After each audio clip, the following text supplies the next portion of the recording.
பெரியாரின் சித்தாந்தங்களை தமிழ்நாட்டில் செயல்படுத்தி காட்டியவர் முன்னாள் முதலமைச்சர் கருணாநிதி என்று பிற்படுத்தப்பட்டோர் நலத்துறை அமைச்சர் சி.வி. மெய்யநாதன் தெரிவித்தார்.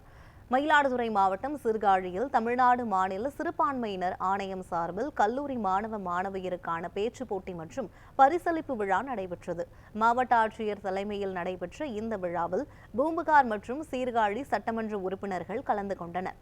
இதில் கலந்து கொண்ட பிற்படுத்தப்பட்டோர் நலத்துறை அமைச்சர் மெய்யநாதன் வெற்றி பெற்ற மாணவர்களுக்கு பாராட்டு சான்றிதழ்களை வழங்கினார்.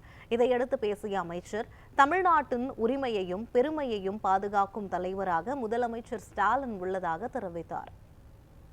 ஐயா தந்தை பெரியாரை படித்து திராவிட கழகத்தில் இணைந்து என்னுடைய அரசியல் பயணம் மேற்கொண்டது. தொடர்ந்து தந்தை பெரியாரை படிக்கிறோம், அண்ணாவை படிக்கிறோம். இதையெல்லாம் பெரியாருடைய சித்தாந்தங்கள், கருத்துக்கள், அண்ணாவுடைய கொள்கைகள், இதை அத்தனையும் தமிழ்நாட்டில் செயல்படுத்தி காட்டிய பெருமை முத்தமிழர் தலைவர் கலைஞர் என்ற மனிதர் நிகழ்த்தி காட்டிய சாதனை. தமிழ்நாட்டுடைய சிற்பி அவர், நவீன தமிழ்நாட்டுடைய சிற்பி. இன்றைக்கு இவ்வளவு வளர்ந்திருக்கிறோம் என்றால் அத்தனைக்கும் நம் தலைவர் கலைஞர் அவர்கள் தான் காரணம்.